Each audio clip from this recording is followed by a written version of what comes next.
বঙ্গোপসাগরের নিম্নচাপের প্রভাবে উত্তাল ঢেউয়ের কবলে পড়ে কুতুবদিয়ার লবণবাহী দুটি ট্রলার ডুবে গেছে। ডুবে যাওয়া দুটি ট্রলারে 11,000 মণ লবণ ছিল বলে জানা গেছে। ট্রলার ডুবির ঘটনায় 8 জন মাঝি মাল্লা ও শ্রমিক নিখোঁজ রয়েছে।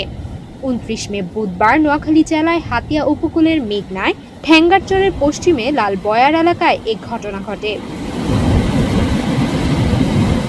খুলনা যাওয়ার পথে বঙ্গোপসাগরের মেঘনায় ঠ্যাঙ্গারচরের পশ্চিমে লাল বয়ার কাছাকাছি এমভি উম্মে হাবিবা নামক লবণবাহী ট্রলার উত্তাল ঢেউয়ের কবলে পড়ে ডুবে যায়।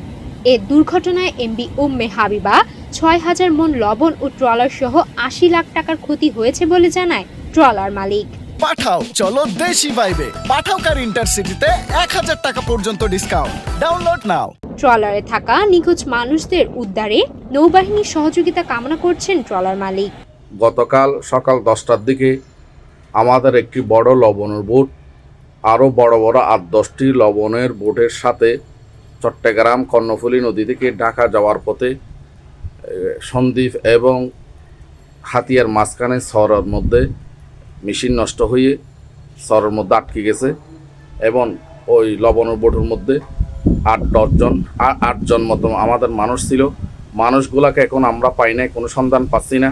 আমরা বাংলাদেশ নৌ পুলিশ, নৌবাহিনী এবং কোস্টগার্ডের এমার্জেন্সি সহযোগিতা চাচ্ছি। নৌবাহিনী এবং কোস্টগার্ড যাতে হেলিকপ্টার দিয়ে বা নৌবাহিনীর জাহাজ দিয়ে মানুষগুলোর অনুসন্ধান চালায়। এ দুর্ঘটনায় নোয়াখালী জেলার হাতিয়া থানায় সাধারণ ডায়েরি করা হয়েছে।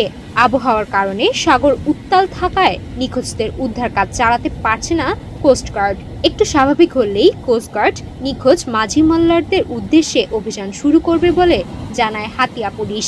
আজকে তো 29 তারিখ 28 তারিখ সকাল 10 ঘটিকায় ঠ্যাঙ্গারচর নামক জায়গাতে লবণ বোঝাই ট্রাক ওনার ট্রলারটি ডুবে যায়।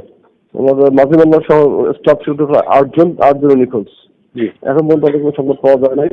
এই সংক্রান্ত থানায় জিডি হয়েছে, অধিকাংশ অবহিত করা হয়েছে এবং কিন্তু কোনো আবহাওয়া কারণে নদী এলাকাতে অভিযান চালানো সম্ভব হচ্ছে না বিধায় আমরা এই বিষয়ে কনসার্ন আছি। আবহাওয়া একটু দিক গেলে নৌবাহিনীর সহায়তায়, কোস্টগার্ডের সহায়তায় অভিযান চালানো হবে, উদ্ধারের কার্য পরিচালনা করা হবে। সাগরে লবণের ট্রলার ডুবির বিষয়টি সম্পর্কে কোনো তথ্য দিতে পারেনি কুতুবদিয়া উপজেলার নির্বাহী অফিসার ক্যাথওয়াই প্রু মার্মা। তবে নিখোঁজদের উদ্ধারে সংশ্লিষ্ট থানা পুলিশ ফাঁড়িতে খোঁজ নেবেন বলে জানান তিনি।